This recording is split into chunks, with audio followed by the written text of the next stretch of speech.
In the tech world, it's rare these days to spend more than a few years at one company. So we were curious to learn more about Kristin Wisnewski after hearing she'd been at IBM for 18 years. In her words, she basically grew up at IBM. Kristin made a rapid transformation from an individual contributor role to a leadership position in 2016, where she now leads an award-winning design team. We got to know the story of that career transformation and what it took Kristin to get there. We also spoke with Kristin about clearing roadblocks for better productivity at work and how to bring more women into leadership roles at technology companies. Get ready to hear the inspiring story of an authentic leader. We hope you enjoyed the episode, and thanks for tuning in. Kristin Wisnewski, welcome to the Design Better podcast. Thank you so much, Eli and Aaron. So happy to be here. We're really excited to have you here. We've had a long-running relationship with several of the design leaders at IBM, and we're really excited to dive into your career and what you're up to at IBM. Excellent. Maybe we could kind of start at the beginning. Could you tell us your origin story, where you grew up, and how you found your way into design? Sure. It's somewhat unusual. I stumbled into this field versus overtly came charging at it, but it was many, many moons ago. I was in my senior year at Binghamton University, and it was 2000, if I age myself here. And so I took a course sort of randomly. I got a note in the mail that said, hey, you're at the end of your double major, you need one more class in psych, and I was also majoring in human development. The class that you opted for is no longer available. The professor has left town, sought another position. So take one of these three and you'll be good. So I just sort of read all three, didn't know what any of them were, randomly circled one that said user-centered design. And I thought, well, I'm a user, I'm a human, I can probably figure this out. Let's try this one. And kind of went in with zero expectations. I was just ready to kind of finish out. And also I only had one class left. So it was kind of a light semester for me.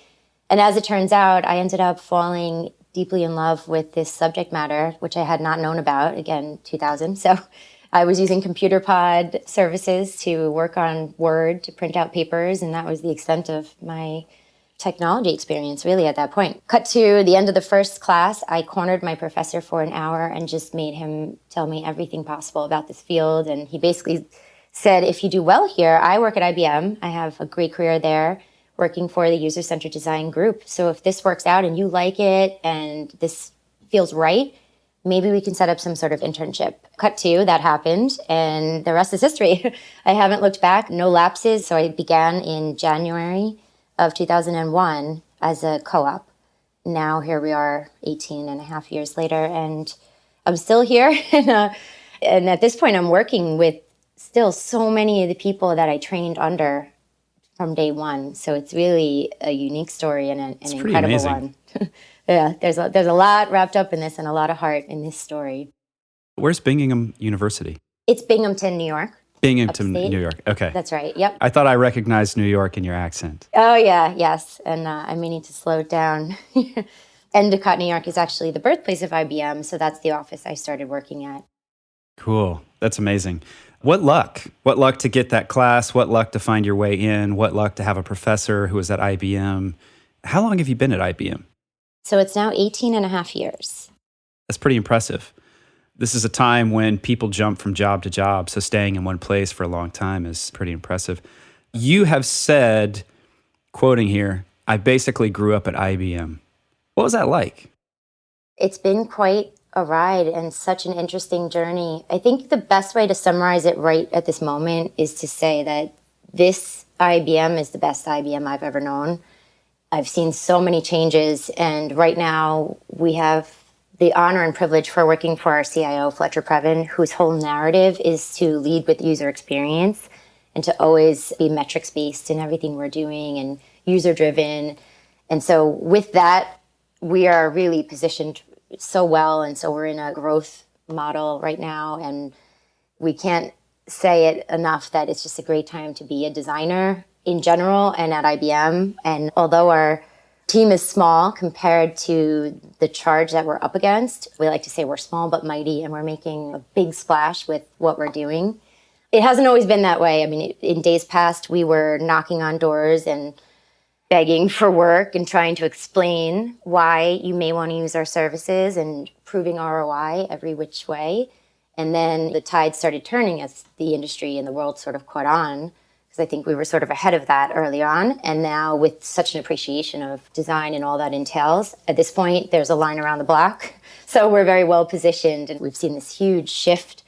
And it feels good. It feels like we've always known this was the right thing. And it just was a matter of time until the business could embrace that rather than working by deadlines and budgets. And in that model, the first thing to get cut is what they saw as just an accessory, a secondary service that's not critical to it working. But now there's a real appreciation and understanding that this is at its core, everything needs to be developed from the inside out, from the user's heart and soul. And then if you do that right, people will pull it from you versus you trying to push it on people.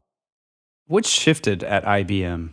So the IBM that you started at and you grew up in, there was a big shift. And a lot of people are talking about IBM and that it's gone through a big transformation. Yeah. You've got people like Phil Gilbert there pushing that forward. Exactly. What tipped the scales and made the company more design focused? I think that's it. The group that I started in was called User-Centered Design. It was actually in Global Business Services at the time that I started. And it shifted over to CIO in 2012, always with the same title, the same mission and charge. We haven't changed fundamentally how we've approached things, what we've done. But I think with Phil coming in and really bringing a big focus to design in general across all the business units, across all of our designers in the different pillars who are client-facing, it's really just brought the whole company to the table together and understanding and appreciating the whole thought process behind it. The thing I love the most about design thinking is not that it's magical and it's not very different from traditional UX, but what's different about it is that it gets everybody around the table focused on user outcomes. And so I think that started happening with the onset of bringing in thousands of designers. And we have a slightly different model, which I think complements each other nicely, whereby we're a centralized service that services our CIO constituents in terms of designing for the IBMer. What does CIO stand for? So it's the Chief Information Office. Okay. Yep. So we report directly into the CIO himself, who's Fletcher Previn. And in Phil's model, it was centralized at one point, but now they've moved to a decentralized model. So the designers are now off living in the different BUs. So we have sort of the inverse going on at this point in time, which I think makes sense given our audiences are different. But I think generally speaking, we've kind of ridden this wave together. And this has been a big reason why there's been a shift in the company. Leadership has just gotten on board. And for me and CIO, the CIO currently and the one prior also were very much focused on the benefits that this service can bring. If we could go back to your career trajectory for a moment, we did some LinkedIn sleuthing, and it looks like you spent about 13 years as an IC, as an individual contributor, doing usability engineering. And then in 2016, you shifted to a management position, and then 2 more years after that to a VP position. What happened in 2016 that put you on that new path to a management and leadership role? I was in this role as a practitioner, as you said, for many, many years, and I loved it. But I felt like, I don't know, I felt like there was something else for me. And so I actually took a small break and I applied for this corporate service corps assignment, which is a great offering that IBM has. And I was able to get deployed to Ecuador, and I took a month to go work on a business challenge over there. Came back, and in that time period, actually, just before I left, I took a position as a manager of design teams. When I landed back here on US soil, I actually stepped right into a management role. So it was like a whole new world for me. And honestly, it didn't work for me at first. I really felt like I made a mistake and I'm not cut out for management. I'm a better practitioner, even though I was getting a little disillusioned just because it felt like I was doing the same thing over and over again and I was good at it and I loved it. I just was like, this can't be my forever. I need a bigger challenge.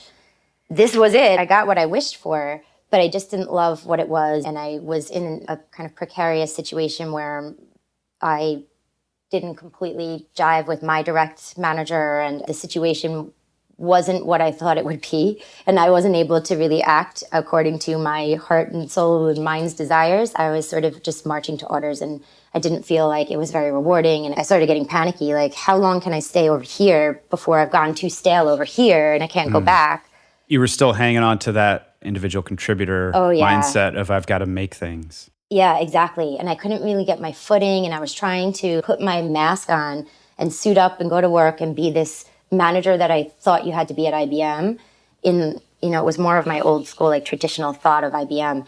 At some point, I couldn't keep it up anymore, and I just started kind of taking my guard down and being more real with people. And to my utter surprise, people started responding to that. And suddenly I realized, oh, this is my management style. I could just be myself. I can be the same person I was over here, and use my powers for good and help design and help every individual designer and help this cause and set the vision and manage upwards as needed to ensure that we have a good path forward and that people are really understanding what we're all about. So suddenly I drew all this courage and excitement and like power, in a sense, from this very freeing, liberating kind of thought that, absolutely, all right, I got this. I never thought that you could just do that. You can just tell your people the truth and say, hey, I fought for this and it didn't work out, but just know I tried and I'm still going to try for this again. And that's not the world I lived in as an employee. So it wasn't what I was trying to emulate.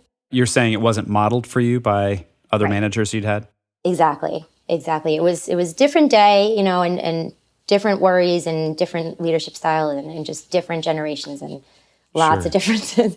So I was trying to mimic that because it's all I knew. I had, I was in the same place. I never skipped over to another company to have a different perspective. So that's really my world. And trying to mimic that didn't do me well. So I kind of went off on a different path, and suddenly I looked behind me and everybody was following. That's amazing. And did it change your relationship? You said that the person you were reporting directly into didn't always see eye to eye, didn't feel connected. Did letting your guard down change the way that the two of you interacted? It did, not for the better for that relationship, but definitely for the betterment of the team. And then that relationship became short-lived, and I was soon moved out to be a direct report to the leader of that space. So we in turn got elevated by my sort of rogue style of leadership, if you will. And it was noticed then at higher levels, and we were sort of swooped out and moved over and given now a different pocket of to work from. And here, there were no bounds. This sounds like a pretty huge unlock for you. Not only did it make your day-to-day of like Sunday night, 8 o'clock, you're no longer thinking, man, I got to wake up and go do it again tomorrow. I'm no longer crying, yes. Were you literally like at that point and like that much stress? Yes. Even my colleagues and employees and my friends, everybody will say, oh yeah, that was a dark period of time. It was just a lot of pressure. My way to go through that was to just put my head down, do great work, and just kind of stay off the radar, do nothing but amazing stuff day in, day out, and protect everybody that I have anything to do with, and shield and protect and just give everybody the space to do their best work. That was my protection mechanism. But it actually ended up being, I think, what ended up propelling us to the next level. Let's double click into this a little bit more, because it sounds like this is not only a personal unlock, it's also a team unlock. Yes. That you created an environment where people felt more connected and trusting you, and I don't want to put words in your mouth, but maybe trusting each other a little bit more. I would 100% say so, yes. We bonded on different levels over an experience that we were all feeling to different degrees. Mm-hmm. And I think for sure we felt more team cohesion and more of a drive to kind of prove ourselves and shine. And I think it worked. And then you had a block above you. And in growing that team, you got that attention that you needed. Right. So you could go around to a different place where you could live up to your potential. Is that right? That's totally it. And I was so excited to have arrived at that place that we just made so much of it. We embraced it to such a degree where we launched all kinds of new things in the way of engagement, and we were doing leadership enrichment, and we were going on cultural safaris and having team retreats and embracing each other and celebrating the everyday. And we still do all these things. Of course, now it's slightly different with such a much bigger team that I have at this point in time. We can't do quite as much as we did. But there was a good period of time where we were really just sort of living large and doing amazing work and just kind of experiencing a new version of IBM that we had never had before. When you got to that point where you were able to bring more of your authentic self to your leadership style, to more vulnerability, more transparency, did you find that in the folks that you're leading, that helped them also bring their authentic selves to their roles? Absolutely. Absolutely. I still hear stories to this day. And I think because I'm just so transparent with people, I get to hear the real stuff going on. And I feel like I'm a part of it. And so I've definitely experienced that on many, many levels, that people feel like they're able to do their best work. And I think that the biggest thing for me when I was a practitioner that I didn't like was that I wasn't able to pick and choose my projects. It was just, you get the next thing that comes down. And in my case, I got kind of pigeonholed in at the end of my practitioner career in the sales space, just because it so happened I did a year of a sales project and it went well. The next one that comes up happens to be sales. Oh, Kristin knows sales. Kristin's our sales girl. She knows that audience. She has all this experience. Let's tap her for this, which I understand from a manager perspective, but I was never asked, hey, Kristin, do you like this space? Do you connect with it? Do you want to stay here? There's a whole wide world of IBM and you're focused on this 40,000 person segment. Do you want that? Or maybe would you want to try something new? And we didn't really have the opportunity or the privilege to operate in that way at the time. But I made it my number one goal as a manager to be sure that I'm checking and double checking and triple checking in some cases. Do you want to work on this? Or here's 3 options. Which one do you want? And I'm trying still to this moment, and all the managers on my team feel the same way. And I'm very protective of the culture and the type of manager that comes in. You've got to have a great mix of things, but most of all, compassion and interest in looking out for the employee and wanting everybody to be their best. And so everybody is just naturally inclined to say, like, what are you interested in? What are you skilled in? What do you want to learn? And then we try to piece all these things together and constantly put people in places that give them the best opportunity to shine and grow and learn, and in some cases teach others, some cases learn from others. And I think it's a win-win because we get the best work out of the other end of that equation. So it works all around. It's not always a perfect science. And of course, it's like a puzzle. And so there's going to be one piece that doesn't quite fit. There's one project left at this moment, and there's some difficulties there. But for the most part, this model works really well. And I feel like personally, I'm always trying to not do the thing that I didn't appreciate when I was picking up projects and, a worker bee. Kristin, you mentioned you went to Ecuador and then you came back and you were in this management role. Did you have to ask for that management role? Right before I left, I was tapped for it. Kristin, you'll be great at this. We have this idea. And I wasn't asking. I just, in my soul, I was searching and saying, something's got to give here. I can't just keep doing this, which is what caused me to apply for this corporate service corps experience. So it's just sort of serendipitously happened. But I was terrified when I was away thinking, oh gosh, I don't even know. It's not like you go to manager school and you come back and then you go to be a manager. You're manager. Your feet hit the ground and you're off and running and people are relying on you. And I knew nothing about this whole world. And it's IBM. So we have like 100 systems that you need to touch as a manager and nothing talks to the other system. It's a big, big, scary world. And I was really nervous about it, but I felt like there's no better setup here than to go on this experience that's all about leadership, working with different people from different parts of the world, different parts of the business who you have no connection to, solving world problems at the intersection of society, technology, and community, and trying to make a difference. So in many ways, I likened it to what my journey will be like as a manager and figured if I can handle this, I can probably handle this. I just started blindly and I went in with one thought in my mind, which was, I'm going to be the best manager that ever happened to IBM. And I verbalized it because that's me and that's what I do. And I shared it with my team members, the other 14 of us who were there. And they were like, yeah, that's so cute, Kristin. That sounds lovely. Let us know how that goes. And there's like snickers. Half of them were already managers. And they're like, oh, she doesn't get it. She'll see. She'll learn. And of course, it was a very long road. But I do feel like I'm getting to live out my dream. That's great. Yeah, and that verbalization of your desires actually turned out to be something that built this award-winning team. You won this Nielsen Norman Best Internet Design. Is that right? The IT That's right. Team Yeah. of the Year. Tell us about, dive a little bit more into what were the steps you took from knowing that you wanted to reach that level to getting there. What were some of the things? What's the backstory about reaching that peak performance? I think for me, like you said earlier, I guess a very personal piece of me was unlocked as well. I'm a planner, I'm a thinker, I'm a worrier. I will dissect a situation 900 times before it even happens and think about all the what ifs and all that. So I think I just got more confident and I started to watch, oh, okay, that was a success and this was a success. And yes, this worried me, but it worked out. And suddenly I started trusting myself more and seeing that my team repeatedly was responding better to me when I was guard down, open, free, and being real.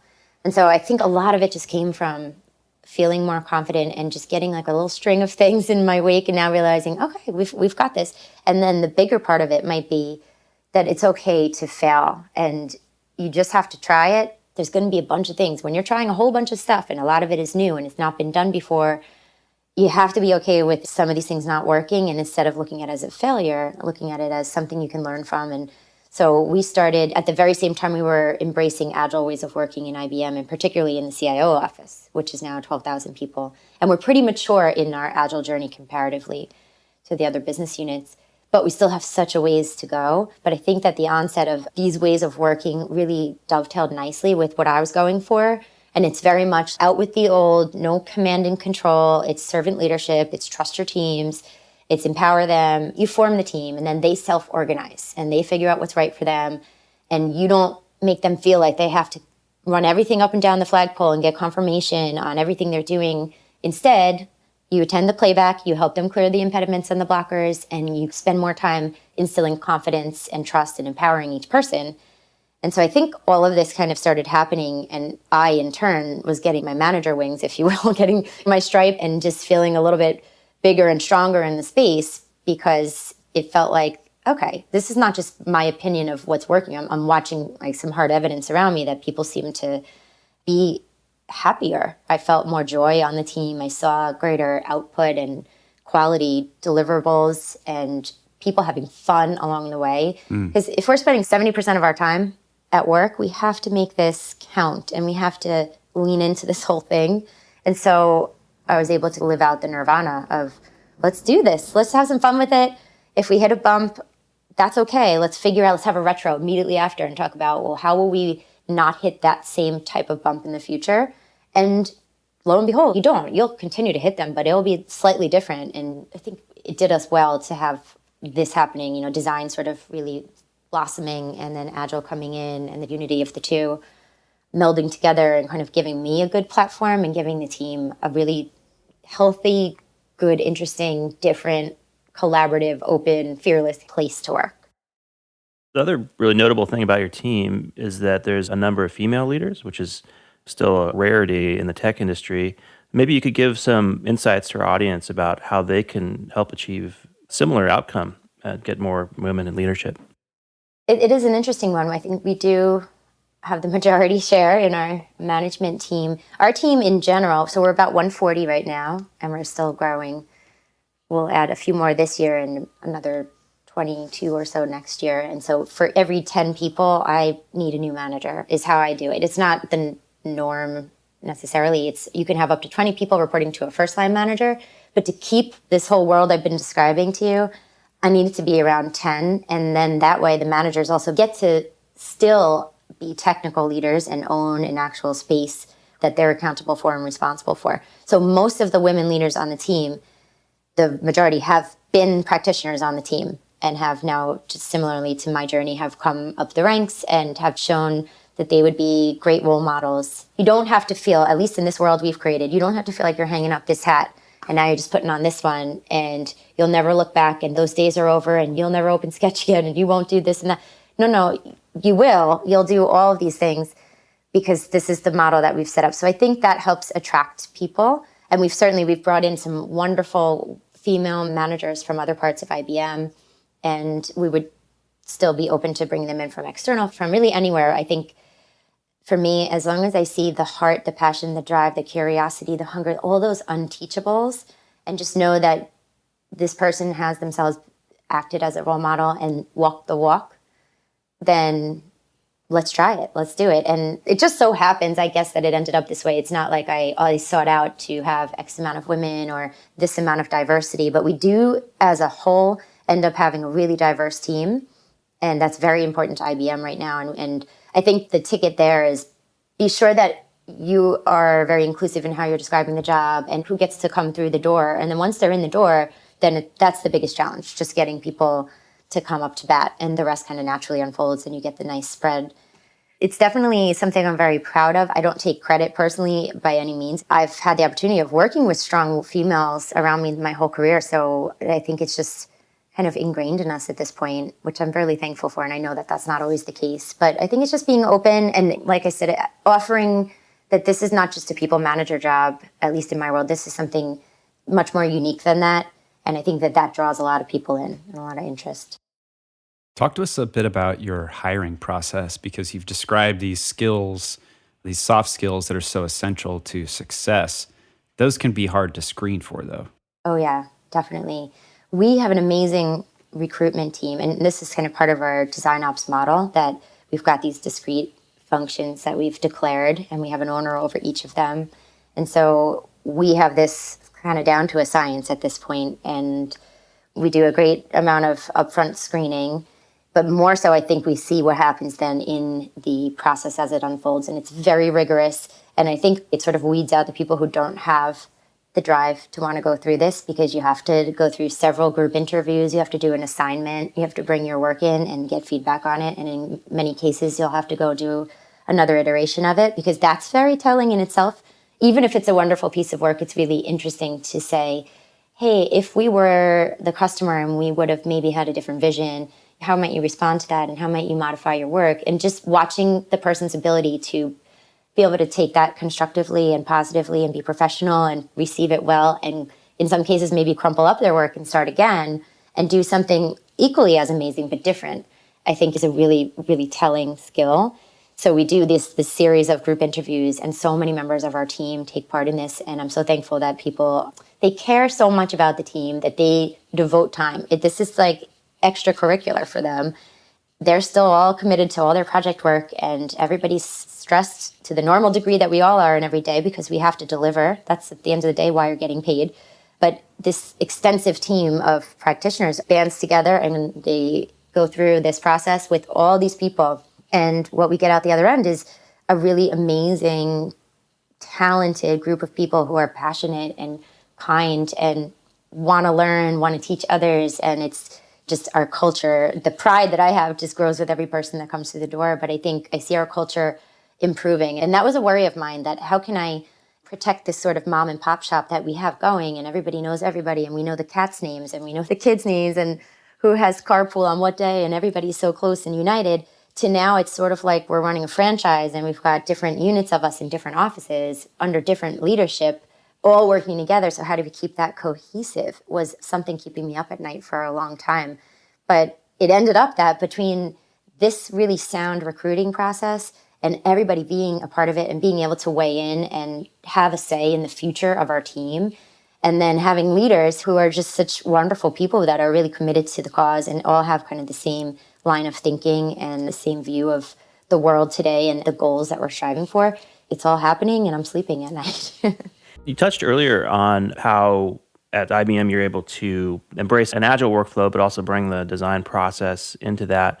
I'm curious how, in your design ops role, how do you support working cross-functionally with other teams? Because we have the centralized model, it's also a centralized partnership model because we're a shared service. So we have 10 partner domains who are all my peers, and they form different parts of the process. So there's one that has systems and tools and provisioning of the fact that we're using Macs and PCs and getting your mobile phone enabled, all of that, the tooling that we use. And then we have the engineering team, which is sort of a sister to ours in a way, in that they don't have designers, we don't have engineers and developers. So on any given squad, you're going to find a mixture of our teams. And then we've got networking and we've got security and all the infrastructure, all the other parts of the business. So we squadify to the degree that we can. We embed our team members into the squads. And then there's a set of work outside of squads where it's deemed to be short-term, less than 6 weeks or so. And it might be that it's a video, or it's a branding exercise, or it's a facilitation of a design thinking workshop, or a UI piece of work that's kind of like one and done, not part of a larger project. So we balance the long term and the short term. But for the embedded projects, those are all cross-functional squads. So they live in the house together, the designer house, go out by day into their squad. For the most part, this is like 80% of our team, and then come home at night back to the designer squad. And we do a lot of sharing out. We have a guild almost weekly. It used to be every other week, but there's such a high interest. We've been doing them more and more. So we try to keep learning from each other. But this is not to say that it's all healthy squads and happiness and rainbows everywhere. It's not. There's lots of different levels of maturity, even within the different domains that we work with. And each squad has its own level of chemistry. That's the whole nature of the beast here, for better or worse. So we actually have the benefit now. We're not just a design team. We also have Agile coaches on our team. There's about 20 of them, and they do coaching, training, and facilitating. They also run uplift programs for upskilling and really deeply ingraining the true nature of the role of an IM and a PO like into the role. Because I think what happened when we first introduced Agile is we just shifted a lot of existing roles over, and we were like, poof, you're the IM, you're the PO, you were a PDTL, you were a PM, and now you're this, and didn't really describe how the role had changed and didn't really hire explicitly for that particular role. We just sort of transitioned, and I think we lost something in doing that. And so given that that's the history of it, we're now concentrating on a big focus on across the whole of CIO, trying to uplift the skill within these particular roles. How does design fit into Agile? This is one of the recurring criticisms that we often hear, is that design and Agile, they don't fit together. They're not really meant to. Are you finding ways to make things work? It is. It's a hot topic. It's such a hot topic that we just had our summer interns devoted entirely to let's nail Agile and design, because we've been struggling way too long with trying to make this work. There's some degree of friction, like you're saying, between the two disciplines, but the vision of it is a beautiful land where this works so nicely and one complements the other, and the squads are happier, better, higher chemistry, higher velocity, higher output, higher quality, everything as a result of it. So we feel, and when I say we, I'm talking more like the leadership team here on CIO Design, feels that we need to be the role models in this space, and we need to teach everybody, and we need to be doing it in our shop, because here we have the shop that contains design and Agile. So what happened was Agile came into the design shop, and we didn't, I will take full responsibility. I feel like I didn't focus enough on it and didn't probably know enough about it truly to be able to myself work that integration. And so by now, we have promoted another executive on our team. She sits over DesignOps and Agile. And now we see a lot of movement in this space because she herself is deeply passionate about both spaces and the integration. She herself is a certified PO and IM. And so we've got a lot of movement happening. And now we've appointed a lead from the design side and a lead from the Agile side and some supporting members to work together to figure this out once and for all. And then to go trial it out and to try to move into the squad and do some hands-on work to try to experiment, if you will, and pilot out some of these concepts. And then one other piece of this that's timely and important is that Phil Gilbert has the same idea where he's rebooting his design camp idea, but he wants to do it this time with Agile coaches embedded as well. So being that we have Agile coaches in our team, we're working together now to do a reboot of the program that does incorporate both disciplines. So right off the bat, people are coming in, understanding how these things fit together and appreciating it, and not just saying, well, I'm a team member, because by the book, Agile doesn't call out designer as a role. And so we want to change that, and we want to push the envelope on some of these constructs and take the pieces that work really well for us and kind of tweak the pieces that don't, and realize that the world has shifted and we're 5 years into our Agile journey. We don't still have to, by the book, follow everything we learned at the start of it when we were watching Spotify's amazing 10-minute videos when we knew nothing of it. You know, at this point, I think part of the whole spirit of Agile is you have to make it your own. No Agile practitioner will ever say, the answer is this. It's, well, what does the team think? What do you guys want? Whatever the team thinks is right for them is really, that's the answer. They could be doing something totally different, but if they're healthy and happy and have good chemistry, and you don't want to mess with that. I'm sure our listeners are nodding their head as you talk about Agile and design.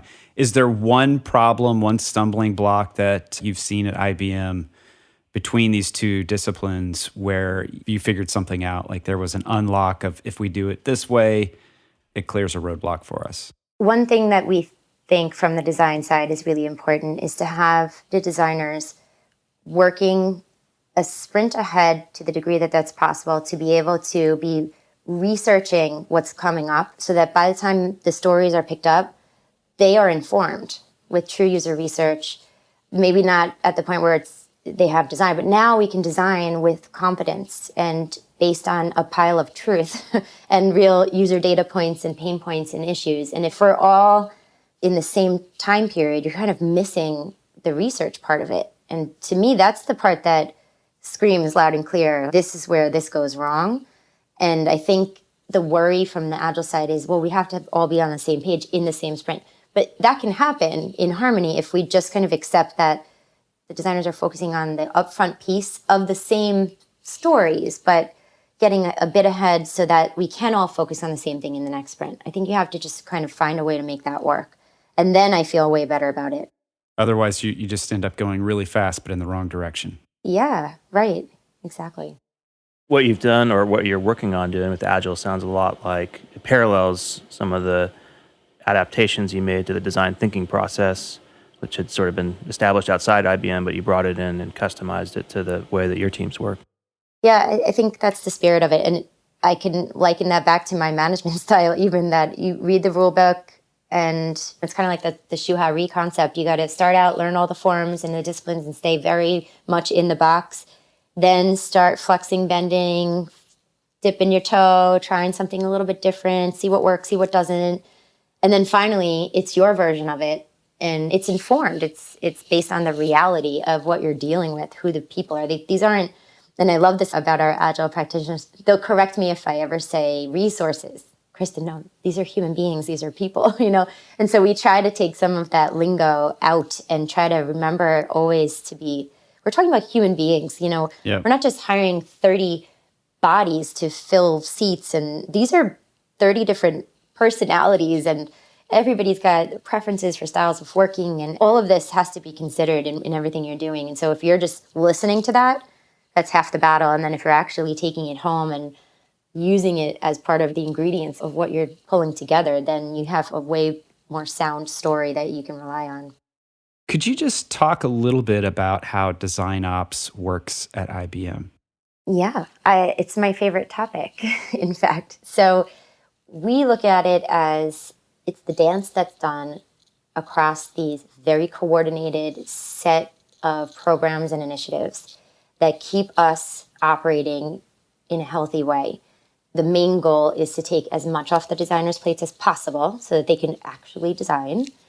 And the other goal is to streamline things so we don't have everybody doing a little bit of the same thing every day. And if you have one person that's handling that, you also immediately have accountability and responsibility. That person feels really good because they have an area of ownership that they feel proud of and they can make their own.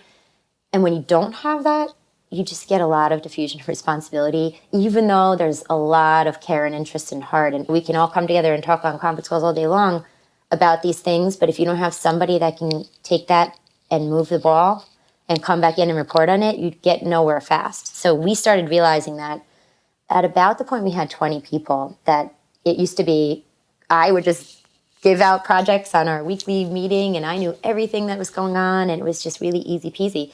And we had one Trello board and it was just simple days. And then as soon as you got, I think 20 was a tipping point for us, it just became, okay, we gotta get organized here or we're not gonna have engaged, happy, skilled, effective, successful people. We're gonna have a big old mess. So we broke things down into very discrete areas. We have our owners. And I know that DesignOps means a lot of different things to a lot of different people. I think for us, or for me personally, if I had to sum it up in one word, I would say it's the collaboration or the communication, kind of, okay, 2 words, but similar words, in that each area is doing its thing, but these areas have to speak to one another, and there has to be a solid flow of information, and this team needs to be informing this team, and all of these things need to sort of align, and the tooling needs to be sharp and on point, and we can't just be siloed off doing things, and then we've created an even bigger problem than we had to begin with. So I think the cohesion of these units is what makes this work for us. We're excited about it. We're definitely not all the way yet. I think if I envision it to be a 4-stage process, we're in stage 3. I don't quite know what stage 4 looks like yet, but I'm excited about it because I know it's going to be better than where we are. It requires a lot of reorganizations. Some of them are painful, especially on a team like ours where a lot of these people have been here since day one, 20 plus years. And so when you move and shift things, it's not just moving a piece of work here to there or moving a person to report to a different person. It's like there's feelings and emotions and a lot tied up in that. And you try to balance the business need with the personal desires, and you can't ever get that perfectly right. So stuff like that will weigh heavily on my heart. I still don't know if I'm a good manager per se. I think like on a one-to-one level, I think things like that, I have a heavy heart. You know, I feel like if I were a psychologist, I would just take everything home with me and just cry every night. And it's good to surround yourself with all different kinds of personalities that can help kind of balance this out, and to have a really strong kind of cabinet of people that you can rely on most directly to help you make sound decisions. So I'd never make a single decision without running it by a whole plethora of people inside and outside of work. And so by the time it gets made, I feel like, okay, I've weighed my options. This is the best one. But I think that's part of DesignOps, because you have to be always looking to what's next and be okay with there's going to be growing pains. Mm-hmm. And I think it was Lindsay who said on her podcast with you guys that it's like buying shoes that are too big that your toddler's going to grow into. Yep. Or was it the other way around? But I laughed when she said that because it feels like that. It feels like that every day. And then as soon as it starts to get, you think, oh, okay, that reorg we did 6 months ago, I'm feeling it. This is awesome. This is working. Everything is gelling and flowing and it's great. And then it's poof, here comes the next one. And I hate the feeling that people live in a constant state of angst and wonder. So I'm working on, and the leadership team is working very hard to ensure everybody that we've got you. Don't worry, things are going to change. It's the nature of the beast, but we're always going to have your best interests at heart and the best interests of this team. And we're trying to future-proof this team. I love this one thing my boss Fletcher said once, which was the pilot, if you're flying somewhere and you hit some turbulence, you never want that guy to come on and be like, hey guys, I don't know what's up. I'm just taking coordinates from some guy on the ground and I'm just doing it and probably will land okay, but I don't know because it's really not my decision. I'm not calling the shots and taking orders from above, and I'm just kind of doing what I need to do blindly without, nobody wants that. What you want, even though the situation is exactly the same, you want your pilot to say, hey guys, we're all in this together. I've got you. Don't worry about what you just experienced. It's normal. Maybe we'll hit it again. That's normal too. Everybody's going to be just fine. Yep. We'll get through this. We've done it before. And you want that kind of feeling on your team. And so it's natural for people to wonder what's next. So I think it's hard, but a really important task is to focus on trying to give people that sense of security and confidence. And I think part of that is ensuring that each unit, each manager and their 10 or so people feels really, really strong together and feels like they can turn to their manager first, forever, for everything, and feel really comfortable asking the hard questions. One of our managers started this thing where she says, okay, it's 10 minutes, ask me anything, go. And they will ask the hard questions, the things that you know they're thinking about, they're talking behind the scenes, and might as well put it out there. And suddenly it feels like this is a much less scary place. And I feel better knowing that people are talking about these things. And then they know that we're listening, we're hearing it, we're considering it, and then they can start to trust more and more that the decisions we make is really taking into account all this stuff. Kristin, I want to reflect back something that I've heard in most of your answers, and I hope our listeners picked up on it too. You have many times mentioned your awareness of the emotion, the emotional temperature of your team, the emotions of the individual, thinking about your team as people, not as resources, as groups. And that question, that rhetorical question, am I a good manager? I don't know. What is it? What are the qualities of a good manager? From where I sit, I think that that's one of the most important, uncoachable, critical parts of being a successful, really great manager. So I hope everyone picked up on that from what you've shared. Thank you for saying that. And that makes me feel better too, so that's good. So we want to wrap up with a question that we ask many of our guests, which is, what's inspiring you right now? Are there any books or podcasts or even people out there that you're just finding really inspiring in your day-to-day role at IBM? In full transparency, because that's my way, I've been stressing about this question because I knew it was coming. I was thinking at first, I have to give the most perfect, the smartest answer. I have literally stressed about this for a long time. And then I just realized, And I think the reason it was stressful to me is because there's not one thing. I like to sample from life's buffet, if you will. And I think the book, if I try to pinpoint a little bit for you guys, the book that I read most recently that has kind of launched a series of things for me is Quiet, The Power of Introverts in a World That Can't Stop Talking. The title alone was enough to catch me. It's a great title. I know, it's so good, so good. Susan Cain. But it caused me to revisit Myers-Briggs and retest myself. I tested when I first came into this group because that was part of what we did. And that was, again, almost 19 years ago. I tested again. And I thought by now I must have, I don't know, things must have changed. I know your personality doesn't really change, but maybe my thought towards certain aspects of life, or I'm more secure now. I'm married now. I don't know, things may have changed. I may answer differently. Nope. Still the same. So I thought that was so interesting, and it's caused me, and the reason I have a hyper focus on personality type and teaming is kind of back to what you guys gleaned from what we've been talking about. It's that this is a whole team of emotions, and on paper, it's really easy to say, I'm hiring 30 people this year. But as these people, and it's all in one office, my office that I work in, so as these 30 people start coming through the door, I started getting panicky, thinking like, oh my God, this is not 30 people. These are 30 different personality types, 30 different people with their own everything, their own interests, their own education, their own baggage. Baggage, sure, yeah. Everything, what they want. And names and faces that I better memorize immediately because I want them to know that I care about them. And I want to know your story, even though we're getting big and I know I can't have that forever, but to the degree I can, I am going for it. So I feel like I'm trying to be very, very cognizant of we've got a whole mixed bag of people here and all the things that we do engagement-wise, and we do a quarterly birthday celebration and a happy hour and cultural safaris and this and that. And I'm trying to make sure that we're always doing activities that appeal generally to whether you sit on the introvert or extrovert side of the scale. So people don't ever feel like, oh, great, I hate doing these things. And I get it. I'm an introvert who pretends to be an extrovert. So I understand it and I empathize with it deeply. And so I think I'm just really into that right now, into personalities. And the one thing that has then also caused me to think of is we have this thing at work that we do, which is the 100 Days Project, 100 Days of Making. I don't know if you're familiar with it, but in short, it's a celebration of process. It's the idea of for 100 days, you pick a thing that you want to do that you could have zero skill in, or you could have an interest in, or you could have a light skill in, or whatever it is, something creative, and you do it every day in a short period of time, and then you publish and share it. And it's the whole concept that you have to show up for yourself every day, and you have to kind of stop focusing on any kind of polishing the apple, finished product sort of mentality, and instead do something every day, just chomp away at it, know that you're iterating, you're trying, you're focusing, and you're getting better at whatever this is, and you're learning so much along the way. And some of them you're not going to want to post them. I did it myself. I did handwriting, and there were some days I was like, there's no way I could show my team this.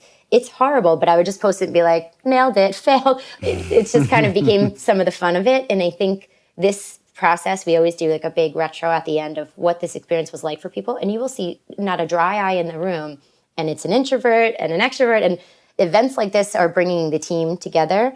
And I feel like once you do stuff like that, as a part of your daily, like this is part of the work journey that they're on, then you send happier people back into the squads the next day. And you have a better story to tell around the dinner table at night.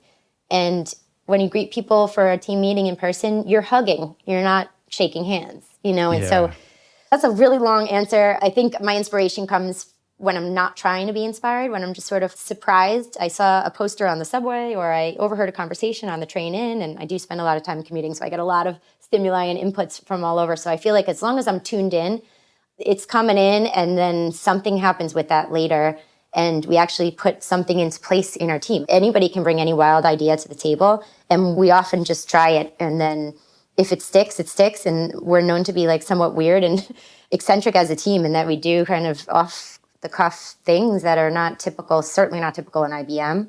And I feel like all of this comes from just recognizing that we're all just people trying to get through life. We want this to be good. We're trying to make a living, yes, but we want to make this 70% of our life solid and make this make sense. Let's have some fun here while we do the tough challenges and solve interesting, challenging problems with smart people that you actually want to be around.